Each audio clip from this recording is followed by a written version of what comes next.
Selamat pagi teman-teman, selamat sore, dan salam sejahtera bagi kita semua. Terima kasih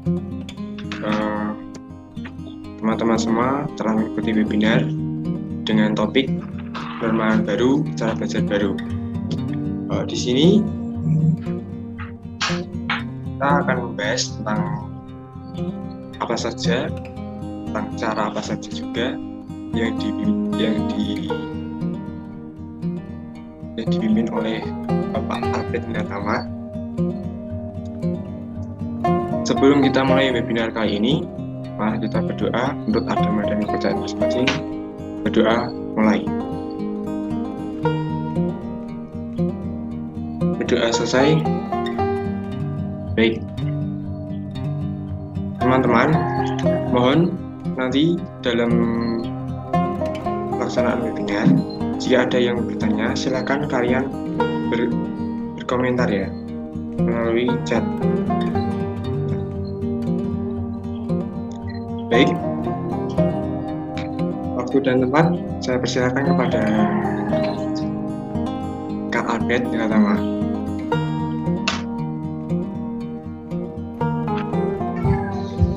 Oke, selamat sore teman-teman. Bagaimana kabarnya?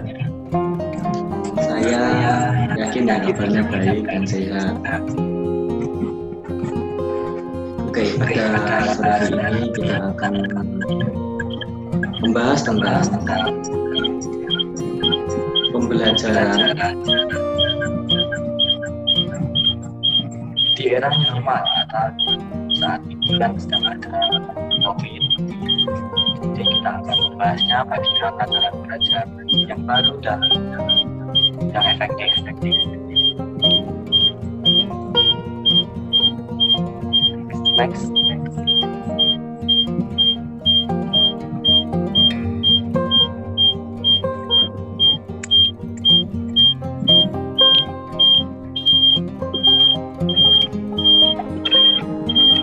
Oke, di awal tahun 2020 kemarin,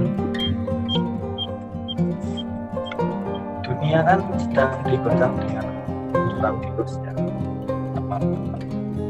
Ya, semuanya tahu itu adalah virus corona atau yang biasa disebut COVID-19. Virus ini menyebar bisa melalui udara atau air hidup. Dan awal virus ini berbahaya, mulai dari sesak nafas, panas, dan yang paling menakutkan sampai mematikan. Sehingga virus ini pun juga berdampak pada pendidikan di dunia, termasuk di Indonesia juga masuk. Apa dampaknya pendidikan di Indonesia karena adanya virus ini pun menjadi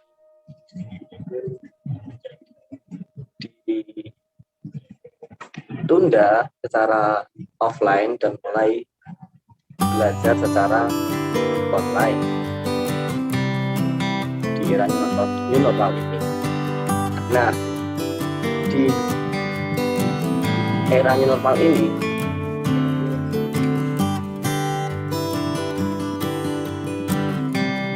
pembelajaran secara online itu ada dampak positif dan negatifnya.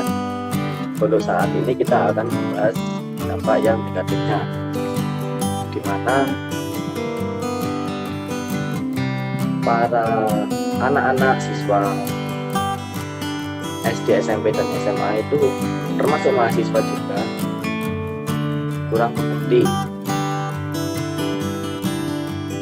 dari apa yang dijelaskan karena beberapa kendala.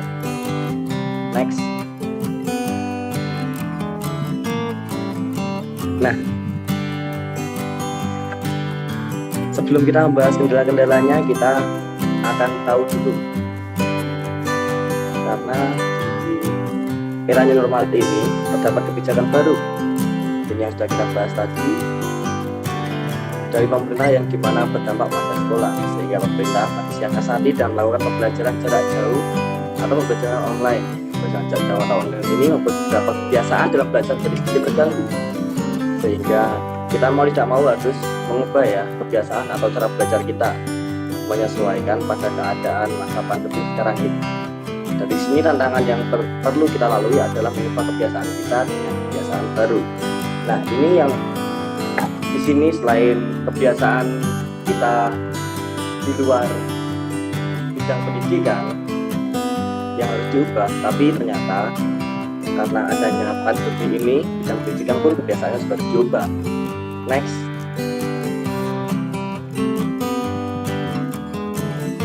Nah, bidang pendidikan diubah dengan apa? Dengan gaya belajar baru. Apa itu gaya belajar baru?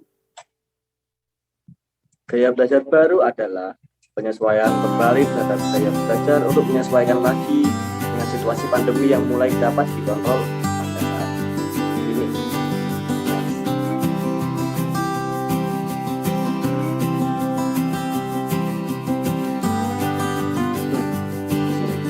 Apa sih macam-macam gaya belajar itu? Kita bahas satu persatu.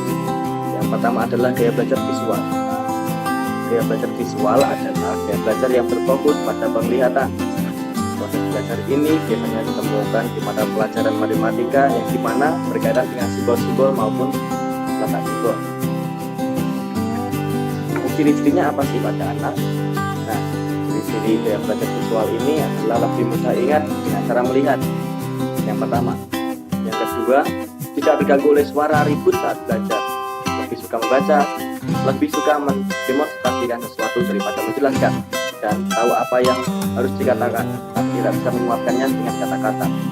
Tertarik pada seni seperti lukis, pahat, gambar, daripada seni musik atau yang didengarkan. Dan sering lupa jika harus menyampaikan pesan secara verbal kepada orang lain. Next, kita lanjut ke gaya belajar yang selanjutnya adalah gaya belajar auditori. Gaya belajar auditori ini berkaitan dengan proses belajar menghafal matematika dalam hal pengerjaan soal cerita, baca, dan mengerti isi bacaan. Ciri-cirinya gaya belajar ini adalah mudah ingat dari apa yang didengarnya, mudah mengingat apa yang didiskusikannya, tidak bisa belajar dalam suasana berisik atau ribut, senang membacakan atau mendengarkan, lebih suka menuliskan kembali sesuatu, senang membaca dengan suara keras, dan pandai bercerita, bisa mengulangi apa yang didengarnya, baik nada, irama, dan lainnya. Lebih suka humor lisan ketimbang baca buku, senang diskusi, bicara, atau menjelaskan panjang lebar, dan menyenangi seni musik. Next. Yang ketiga adalah gaya belajar kinestetik. Nah, gaya belajar kinestetik ini kaitannya dengan proses belajar yang membutuhkan banyak gerak, semisal pelajaran olahraga dan percobaan sains. Cirinya pada gaya belajar ini adalah lebih banyak menggunakan bahasa tubuh, menyukai kegiatan atau permainan yang menyibukkan secara fisik. Ketika membaca, menunjuk kata-katanya dengan jari tangan. Lalu kalau menghafal sesuatu dengan cara berjalan atau melihat langsung. Belajar melalui praktik langsung atau dengan manipulasi atau trik dan peraga. Banyak gerak fisik dan punya perkembangan otot yang baik, menanggapi perhatian fisik. Nah, selanjutnya kita akan membahas tentang cara belajar. Ini yang bisa dibilang cukup penting, di mana saat pandemi ini kita harus bisa menemukan cara belajar kita, mensiasati cara belajar kita agar kita bisa tetap mengerti, di mana mungkin banyak sekali gangguan ya saat pandemi seperti ini. Nah, cara belajar yang pertama adalah menentukan suasana ruangan untuk belajar. Ruangan untuk belajar menjadi salah satu hal penting sebagai pertimbangan belajar lebih efektif. Hal pertama yang perlu diperhatikan, pilih ruangan belajar yang tidak ada menjadi satu dengan kamar tidur. Siapkan tempat yang nyaman dan tidak berisik sehingga belajar dapat lebih efektif. Karena minim gangguan.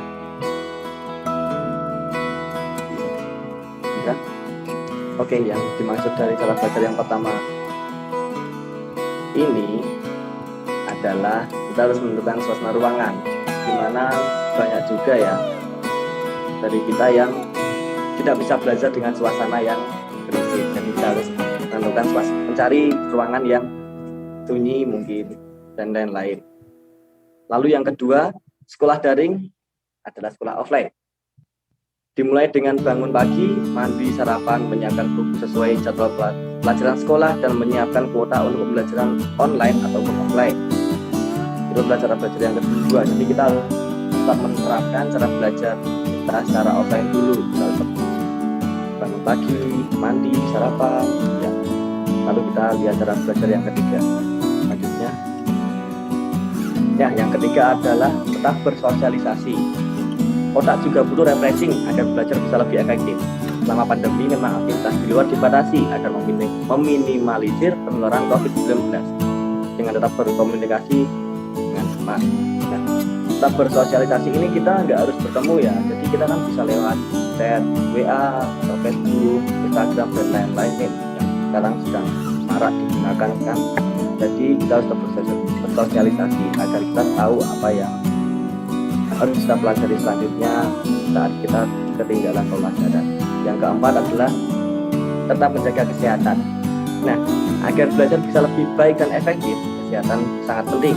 Di setelah pembelajaran, lawan peregangan agar dapat membantu otak lu istirahat selama proses belajar.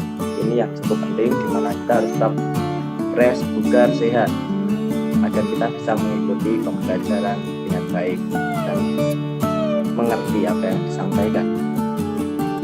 Next, cara atau tindakan memulai kembali sekolah di era normal. Memberikan lingkungan sekolah dengan menyemprotkan disinfektan, melengkapi sarana dan prasarana pendukung untuk kegiatan mencuci tangan di setiap kelas, menggunakan masker ketika berangkat ke sekolah atau di luar rumah, melaksanakan proses pembelajaran dalam 2 shift atau 2 gelombang pagi dan siang. Ini apabila di era new normal ini kan akan diadakan kegiatan sekolah lagi secara offline, tapi dengan menerapkan protokol kesehatan. Nah, ini yang harus diperhatikan. Lalu pembelajaran tatap muka dilakukan sesuai dengan mengikuti protokol kesehatan. Kondisi kelas, setiap kursi dan meja diberi jarak bagi setiap siswa. Jadwal pembelajaran, jumlah hari dan jam belajar dengan sistem pergiliran rombongan belajar atau shift. Lalu jam pembelajaran, pas pembelajaran di sekolah dikurangi atau dibatasi. Next.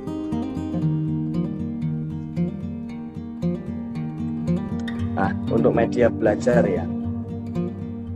Yang pertama bisa melalui daring metode. Metode ini memanfaatkan jaringan online dan bisa membuat para siswa kreatif menggunakan fasilitas yang ada maupun mengerjakan seluruh kegiatan belajar melalui sistem online.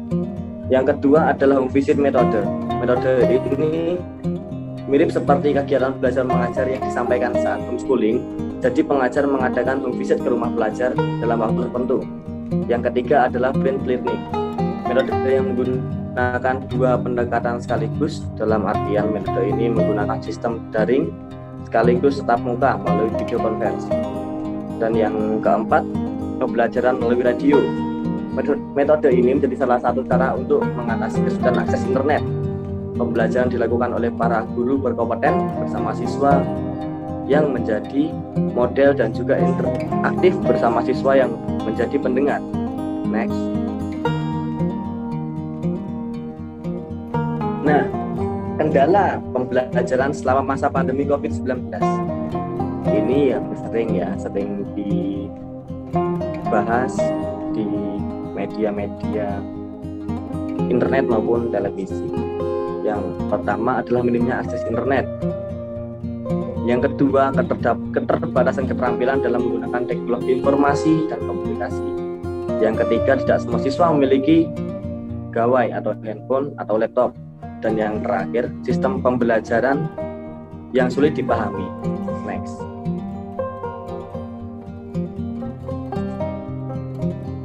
Nah, cara mengatasi masalah belajar karena di pandemi ini banyak sekali yang masalah belajar karena kendala-kendala tadi. Jadi cara mengatasinya adalah memilih tempat belajar yang nyaman. Suasana yang nyaman bisa saja tentang kerapian dan kebersihan tempat belajar, karena tanpa disadari ternyata hal ini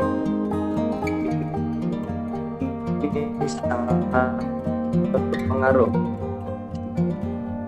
dalam keadaan kebersihan.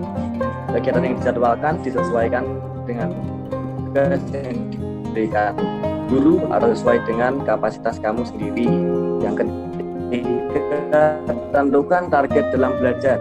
Kenapa? Karena dengan menentukan target dan tujuan, kamu sudah bisa mengarahkan diri kamu sendiri dalam belajar, sehingga akan lebih mudah karena target ini sudah kamu sesuaikan dengan kemampuan yang kamu miliki.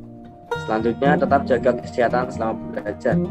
Cara menjaga kesehatan adalah dengan cara mengatur pola duduk yang benar saat menulis atau membaca, melakukan senam peregangan sederhana di sela-sela belajar agar tidak mengalami kram pada bagian tubuh. Next. Nah, sekian dari saya. Terima kasih. Baik, terima kasih dari masukan dari Kak Abed. Baik teman-teman, silakan kita masuk ke sesi tanya jawab. Adakah teman-teman yang ingin bertanya? Halo teman-teman, bisa mendengar saya? Ya, bisa Pak, silakan. Oke teman-teman, gimana tadi materinya? Apa yang disampaikan oleh Mas Albert tadi, apakah kalian sudah paham? Apa kalian mempunyai pemahaman baru tentang cara-cara belajar tadi? Nah, sekarang kita mau masuk ke sesi tanya jawab nih. Kira-kira ada nggak sih yang dari kalian yang mau bertanya tentang cara-cara belajar ke Mas Albert nih? Mas Albertnya masih ada di sini nih. Yuk teman-teman yang aktif. Lewat chat juga nggak apa-apa loh. Mungkin dari kalian ada yang punya pertanyaan-pertanyaan nih mengenai pembelajaran.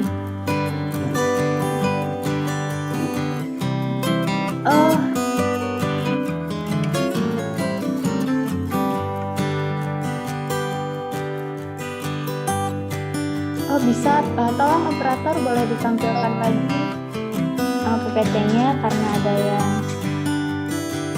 ingin melihat kembali PPT-nya.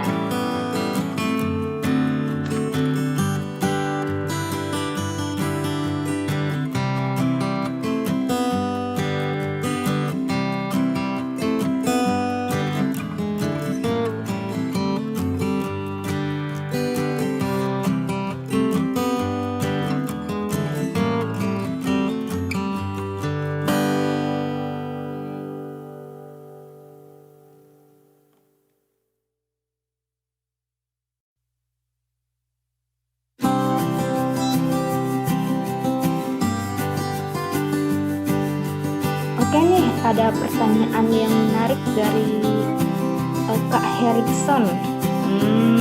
Pertanyaan yang baik. Saya ingin bertanya mengenai cara belajar selama masa pandemi ini. Adakah tips dan trik untuk mengatasi kebosanan belajar atau kurangnya motivasi belajar? Terima kasih. Wah, pertanyaan yang bagus nih. Mas Albert mau ditampung dulu apa langsung dijawab nih? Kita serahkan dulu pada Mas Albert ya. Mungkin bisa ditampung dulu. Kita tunggu sampai 3 pertanyaan, baru selanjutnya akan saya jawab. Oke, baik. Nah, teman-teman ada yang mau bertanya lagi? Kita akan tunggu sampai 15.34 ya. 35 deh. 5 menit. Yang mau bertanya? Oh iya, buat penanya yang aktif nih akan dikasih reward loh oleh panitia. Jadi ayo cepet, siapa yang mau nanya? Nah, ada pertanyaan dari Ibram nih. Bagaimana pengalaman kakak dalam mengelola waktu untuk belajar? Wah, kita bisa, siapa tahu kita bisa belajar ya nih dari pengalaman belajarnya Kak Albert itu gimana.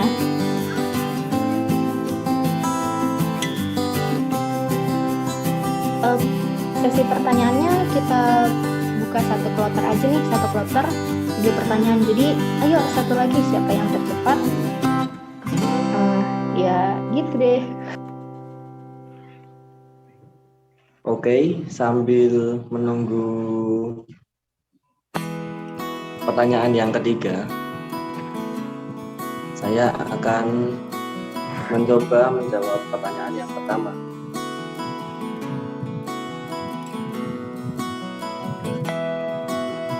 Pertanyaan yang pertama adalah bagaimana tips and trick kita untuk mengatasi kebosanan saat belajar di era new normal ini. Kalau saya sih selama kuliah ini secara new normal, saya mempunyai beberapa tips dan trik. Yang pertama adalah saya mencari kenyamanan belajar, dimana kalau belajar gak nyaman itu rasanya ya susah. Jadinya saya nyari kenyamanan saya, misalnya belajar sambil tiduran atau sambil duduk atau sambil berdiri kan juga bisa. Tinggal cari nyamannya aja. Bisa belajar di depan rumah, nyari angin sepoi-sepoi, atau di dalam ruangan yang memang tertutup dan sunyi. Lalu mendengarkan musik pun juga bisa. Lalu tips yang kedua adalah kalau saya belajar sambil makan cemilan. Soalnya kalau nggak makan cemilan memang bosan, jadi ngantuk, nggak pengen belajar. Kalau sambil makan cemilan kan hawane semangat gitu rasanya, dan nggak bosan, yang jelas sih itu. Lalu yang ketiga itu biar nggak bosan, saya biasanya mencari ini, menggunakan aplikasi atau mencari aplikasi belajar online yang menyenangkan, yang mudah dipahami, yang nggak monoton, nggak kayak gitu terus. Itu sih cara belajar saya. Lalu yang terakhir yang cukup penting menurut saya sih, jadi kita tuh nggak harus belajar terus. Harusnya di sela-sela waktu itu juga luangin waktu buat hobi ya, supaya kita nggak monoton belajar terus, nggak bosen. Jadi kalau kita udah ada hobi kan fresh, otak fresh, jadinya nggak bosen sih. Itu kalau dari saya untuk menghilangkan kebosanan selama belajar online ini. Lalu saya akan menjawab pertanyaan kedua, bagaimana pengalaman saya dalam mengelola waktu untuk belajar. Nah, mengelola waktu itu saya biasanya selama pembelajaran online ini, kuliah online ini, membuat jadwal sih. Misalnya saya akan semester ini belajar atau ada kuliah online itu hari Senin sampai Jumat. Itu biasanya pagi sampai siang atau sore lah. Nah itu emang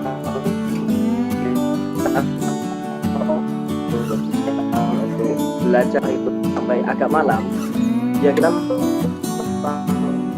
tampil sedikit, saya luangkan waktu sedikit jadwal saya untuk gampangannya gimana ya, pun hobi saya sih sama kayak tadi, hobi saya supaya gampangannya balance lah, supaya balance antara pendidikan dan kesenangan juga. Tapi tidak lupa setelah melakukan hobi saya, entah bermain game atau mendengarkan musik dan lain-lain, itu tetap biasanya malamnya mengerjakan tugas. Karena gimana ya, di selama pembelajaran online ini sih emang tugas banyak. Lalu di hari Sabtu dan Minggu biasanya kan kuliah libur, saya gunakan untuk refreshing. Kalau minggunya juga gereja, tapi pulang gereja bisa juga refreshing untuk tadi kesenangan, biar fresh lah, biar otak fresh.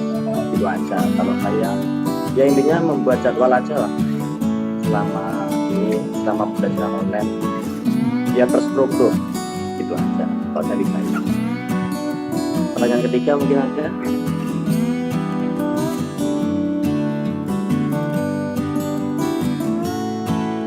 Nah, gimana tadi teman-teman pertanyaannya sudah dijawab oleh Mas Albert nih.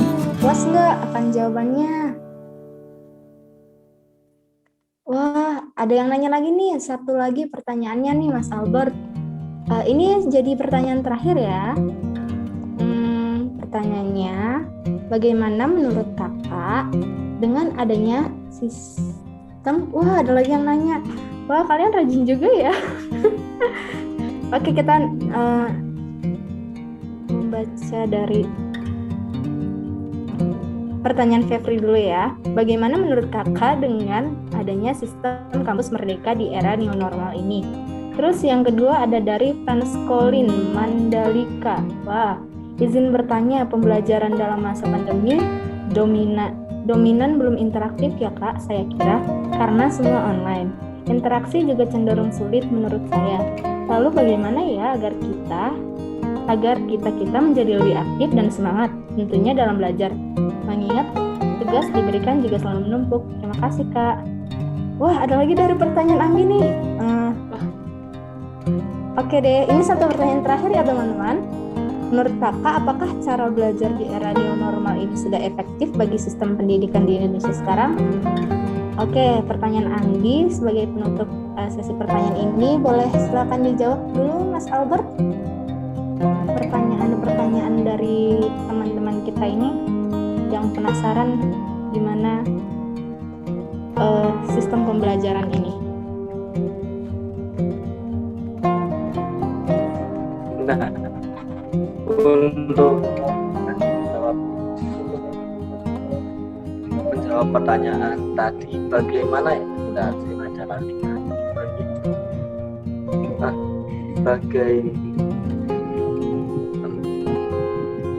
bagaimana untuk menjadi bersemangat ya dalam belajar dan mengingat tugas agar tidak menumpuk. Menurut saya itu sih tadi sudah saya jawab di pertanyaan sebelumnya. Kita harus membuat jadwal atau jurnal kegiatan kita yang akan dilakukan di hari selanjutnya. Lalu untuk pertanyaan selanjutnya, apakah cara belajar di era new normal ini sudah efektif bagi sistem pendidikan di Indonesia sekarang ini? Menurut saya setengah-setengah antara efektif dan tidak, karena mengingat pandemi ini masih ada, tetapi emang bagaimanapun kita kan emang belum pembelajaran secara offline, sehingga mau tidak mau sih pembelajaran new normal secara offline harus diadakan dengan menaati protokol kesehatan, karena memang secara online itu benar-benar kurang efektif menurut saya pribadi. Selanjutnya saya serahkan kepada MC.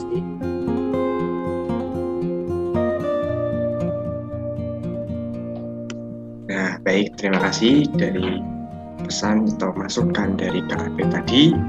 Nah, gimana nih kalian teman-teman? Sudah mendapatkan trik dan trik dari Kak Abed tadi kan? Nah, seperti dengan waktu yang sangat mepet ini, kita tahu usai dari ujung acara webinar ini.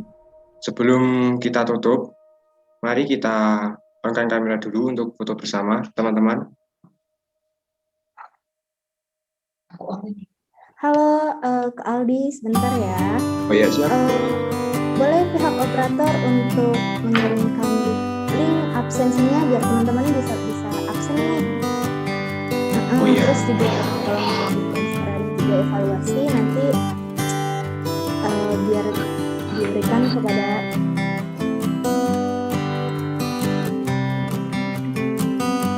baik teman-teman. Nanti link absen akan dibagikan lewat chat. Nah, sekarang kalian semua dimohon untuk menghidupkan kamera karena ini adalah sesi foto bersama.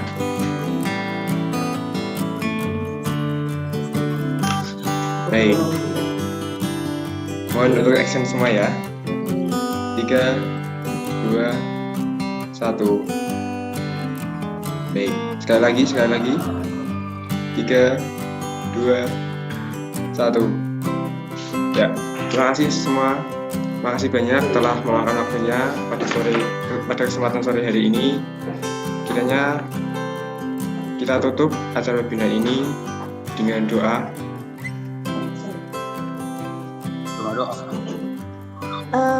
Kakak operator, link absennya apakah sudah bisa di-share? Mungkin teman-teman yang lain ada yang mau absen sini. Baik teman-teman, marilah kita berdoa untuk menutup acara kali ini. Doa mulai. Doa selesai. Terima kasih teman-teman.